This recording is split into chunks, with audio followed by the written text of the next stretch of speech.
everybody, it's Kelsee Briana J, and in today's video I am doing a very special video because this has been something that I've wanted to do ever since I saw that Pat McGrath was coming out with the remix to the Divine Rose 1 palette, and so I knew when I saw that she was coming out with 2, I was gonna have to compare them. Now, I am comparing them because Divine Rose 1 is the original and Divine Rose 2 is the remix. Not because these palettes are dupes for one another, but I just wanted to show you guys these palettes right next to each other so you all can see the differences of them. And you can make the determination of if you need to have both of these palettes or just one or the other. And just to give you guys a little bit more clarity about the range of these palettes and my overall thoughts about them shade by shade. So I'm going to go through each shade of each of these palettes and battle it out. So the first shade of the Divine Rose 1 palette and the first shade of the Divine Rose 2 palette, they're going to be going head to head and so on and so forth throughout all 10 shades of both of the palettes. But before we do that, I want to show you guys how to create this look. So I did a little eye tutorial using both of the palettes at the same time. So let's get into that first, and then we'll get into all the details of these palettes. So I hope that you all enjoy, and I will check you all down in the comment section. So I have my eyes primed and ready to go. So let's go ahead and dive into both of these palettes. I really don't know where I want to start because there's so much to play with here. My heart is telling me to go with Naked Blush first, so I'm gonna have to follow that. And I have my Sonia G Crease 2 brush. I love this color as a transition shade, so I'm just going to take this right above my crease and then buff it out. And this is going to be our first color that we're gonna be playing with. So just back and forth, get that good blend going, and yeah. So 1, 2, 1, 2. Yes. Pretty and vibrant, like a vibrant thing. I'm going to dip into Divine Rose 1 in the color Rose Dusk. And very lightly, I'm just going to take just a little bit of this color directly in the crease. Like so. Now I'm going to go into Extreme Mahogany again from the Divine Rose 1 palette. And I am just going to wiggle this on the outer corner of my eyelid with the same brush. If you have smaller eyes, use a smaller brush for this step, but essentially I just want this color on the outer portion of the lid, and I just want a little bit of it, and then with whatever's left over, I'm going to lightly sweep that up into the crease, and I'm not going to take it all the way over because I don't want this look to be super deep. Now I'm going to go into Divine Rose 2 with a flat shader brush. This one is a Rephr 02 brush, and take a little bit of the color Skin Show Rose Opal. I am going to pop that right underneath my brow as an underbrow highlight. Now I'm going to go back into Skin Show Nude with the same brush, Divine Rose 1 palette, and I am going to pop that one right on the inner corner. And I'm going to take that color on the inner corner on the bottom as well. And I'm going to go back into Divine Rose 1 and take the color Astral Solstice with the same flat shader brush. And I'm pressing this brush into this color because I already know it's picking up a ton of this product because it's very pigmented. So with this color, I am going to press it on the lid in this empty space that I have open right here. Okay. I am going to make sure that it's blended over next to that inner tear duct color. I'm going to make sure that it's blended up to the crease. Make sure that it's blended next to this outer crease color. There are no lines of demarcation, but I don't want to cover up everything. So just carefully use packing motions and blend it out like so. Now I'm just going to take a clean blending brush just to go through and further smooth out every line on my eyes. I want to make sure that everything is nice and diffused. Now with the pencil brush, I'm going to dip back into Divine Rose 2, and I'm going to pick up the shade Eleganza. I'm going to go ahead and spray this with some mist. This one is the Hourglass Mist. I am going to take this all across the lower lash line, and that's it. Boom. I'm going to take VR Rose Venus just a little bit, and I actually probably picked up too much. This is a BK Beauty 107 brush. Let me tap some of that off. And I'm going to use that as my highlight today. And then on my actual cheeks, I'm going to go into Divine Rose 2 and take Naked Blush. Right here. And I actually put on way more blush than I normally do, but that's okay. Okay, now I'm 99% done with my look. Now let me get it to 100. Okay, 99.5. 100, baby, we in there. This is the finished look using both of the Divine Rose palettes, 1 and 2. Yes, it's a collaborative effort. Yes, I needed to use both of them. So now let me zoom out and let's talk about the comparisons and the differences of these two palettes. So let's first talk about something very basic, the box. So Divine Rose 1, Divine Rose 2, the boxes of both of them are sickening. I definitely prefer Divine Rose 2 because this one is a little bit more purple than Divine Rose 1 as far as the imagery goes.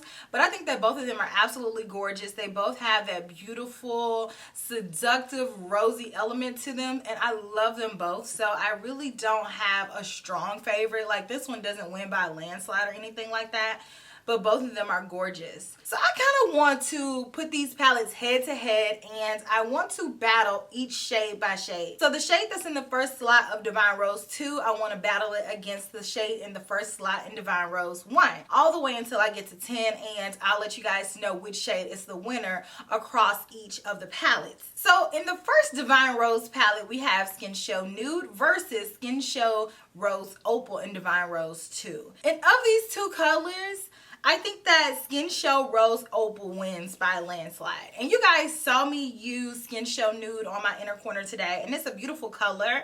But if we're just looking at originality and how this color really transforms when you apply it, I think that Skin Show Rose Opal wins hands down. Next we have in the Divine Rose 1 palette, Valoria versus Naked Blush in the Divine Rose 2 palette. In my personal opinion, Naked Blush beats Valoria because Naked Blush is a little bit more complementary to my complexion. It is a more peachy pink tone, and Valoria is very cool toned and it works on me, but in my crease it can kind of wash me out if I'm not careful because it's so cool toned and I am a golden child. So sometimes colors like that can just end up looking drab. So for me, Valoria looks better on the lid, but Naked Blush looks good wherever. I can put it in the crease, I can put it on my lid. You guys saw me put it on my cheeks. I just overall feel like it's a little bit more versatile than Valoria, but I enjoy saying the word Valoria. Next up we have Sable Bronze versus Eleganza. Now this one was not an easy choice because I like both of these colors, and I feel like Eleganza has a time and a place. I have it on my lower lash line currently, and I think that Eleganza is a really nice, beautiful, unexpected pink color. It's not a color that I have a lot of in my collection, which is great because I think it's very unique. But if I'm looking at how often am I going to select to use this color over using Sable Bronze, I probably will say I would use Sable Bronze more because it's more of a safe color. I think that the color is overall just one of those colors that I could just throw on and I know it's going to work on my complexion. But I think that Eleganza just has a slight bit more of an edge over Sable Bronze, so I'm going to have to give it to Eleganza. But I really had to think about this one because it could have gone either way. But because Eleganza is more unique, that's more so why I'm giving this color the crown in this round. Next we have Refined Gold 002 in the Divine Rose 1 palette and Bronze Rose 005 in the Divine Rose 2 palette. I'm gonna have to give it to Defined Gold 002 because on my complexion, gold pops more than bronze does. Bronze almost is the same exact color as my skin tone, and gold gives me a little bit more of that popping factor. So I almost always will choose gold over bronze if I have them right next to one another. And so with that being said, the gold is going to take the crown for that round. But then moving directly into the next round where we have Iridescent Pink 003 versus Gold Lust 001, I'm going to have to give the crown to Iridescent Pink 003 because Gold Lust 001 is very, very intense. And on me, sometimes this can just be too much. Like, this is a lot. It is a very, very bright, bold gold. And I don't really get into a lot of yellow golds on my complexions unless I'm going for a very specific look. And I think that iridescent pink overall is just more so of a fun color, and it shows up a little bit softer on me, and so I prefer it versus Gold Lust. I feel like it's just super, super vibrant, and so if I'm going for a look like that, which is very rare that I do, then I'll go for it, but I just overall will wear iridescent pink a lot more. Next, we have Extreme Mahogany in the Divine Rose 1 palette versus Extreme Burgundy in the Divine Rose 2 palette. And this one was hard because both of them are staple colors. Both of them are going to give you that deepening effect that you're looking for. And so ultimately what it came down to when I chose my absolute favorite was, which one do I feel like is more unique? So I'm going to have to go with Extreme Burgundy, even though both of these colors have a time and a place. Like, you always need a good brown eyeshadow, and Extreme Mahogany is that because it is a more warm toned brown, and it is very rich, and it is not going to skip, and it's very easy to use, which can be hard to master with brown eyeshadows because I don't know if you've ever tried a brown eyeshadow that was dry and was skipping and it wasn't giving you the effects that you're looking for. So it's definitely necessary. But if I'm just looking at which one is more fun, that's why I had to give it to Extreme Burgundy in this round. But both of those colors are really, really nice staples. Divine Rose 1 Lovelace versus Divine Rose 2 Divine Dusk. And this one was easy. I gave it to Lovelace because Lovelace in my palette is formulated better than Divine Dusk. I feel like Divine Dusk has a little bit of hard pan in my palette, and it's not really even a shade that I've used a lot. I feel like that shade is kind of safe, and it can be a shade that you can use to kind of buffer if you wanted to do a more neutrally type look with the Divine Rose 2 palette. But I just feel like Lovelace overall is just a little bit more pigmented, and I like that that color is more neutral. It's sort of cool toned, but I also think it could fall more so into the neutral cool type category because depending on which colors you pair with it, it can transform and go with the flow of the look. So I prefer Lovelace. Rose Dusk and Divine Rose 1 versus Rose Seduction and Divine Rose 2. I feel like we all know that Rose Seduction is killing Rose Dusk. And that's because Rose Seduction is just more fun overall. It's a popping color. The color just screams summer. It screams spring, and you could use it on your eyes, you could use it on your face, and overall I just think that that color is one of the pivotal colors of the palette. When you open up the palette, that's one of the first two shades that your eyes automatically go to because it's very striking. And Rose Dusk, while it's a beautiful color, it doesn't ignite that same response. It's a nice color, but also it's like, I mean, I used it in my crease today and it's pretty, but if I closed up this palette and had to close my eyes and remember the shades of the palettes, that wouldn't be one that would stand out to me.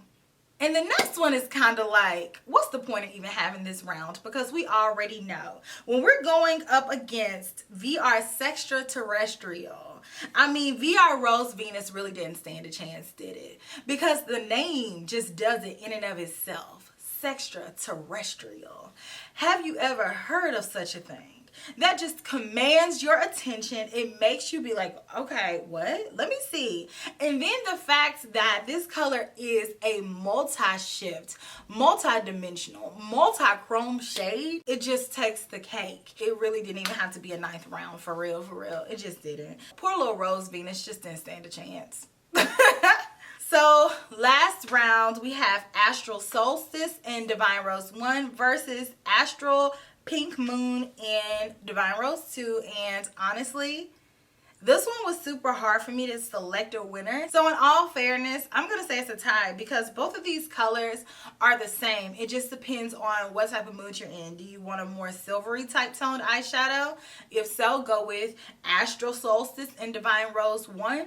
Or do you want a more golden tone eyeshadow? If so, go with Astral Pink Moon in Divine Rose 2. So I'm going to give both of the palettes a point for that. So with that being said, I tallied up the points, and it's not like any palette just super exceeded the other. I think that both of the palettes held their own weight, but personally, I'm gonna veer towards Divine Rose 2, and that's why this palette got 7 points and the Divine Rose 1 palette got 4 points. But I like both of these palettes. I feel like both of them give a very different vibe. They are both for different moods and different type makeup styles. So I feel happy having both of these palettes in my collection. If I'm putting them head to head and I'm like, okay, which one would I repurchase first? It's gonna be Divine Rose 2, and that's because Divine Rose 2 is a little bit more fun. It's a little bit more popping. I feel like the colors are more daring, and it's more of a conversation piece, and I think that it's more unique. The colors that you'll use from this palette are unmistakably from this palette. Whenever I have this on my eyes, every one of my beauty lover friends can instantly identify, like, hey, you have on Divine Rose 2 on your lids, don't you? Because it's just that distinguishable. Versus Divine Rose 1, you may get it, but it may take you 1 or 2 tries to say, hey, is that Divine Rose 1, or is it this, or is it that? I mean, but the palette is beautiful. It's just more refined. I would say the Divine Rose 1 palette is more closely mimicking a neutral palette, and the Divine Rose 2 palette is going to be more so of a pop of color palette. But overall, Divine Rose 2 is that girl. She is the palette of the year. There will be no other palette that is going to top this palette of 2020. I just don't see it. Unless Pat McGrath outdoes herself again in 2020 and gives us another palette that's more hot fire than this one. As we all know, in Pat McGrath land, she does not have any misses in these motherships.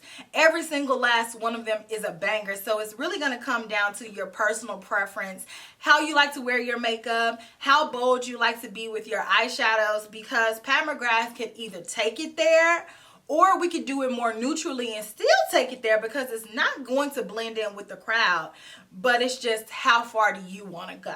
But let me know your preferences. Do you all prefer Divine Rose 1, or do you all prefer Divine Rose 2? Let your girl know down in the comment section. And I will check you all in my very next video, which will be super soon.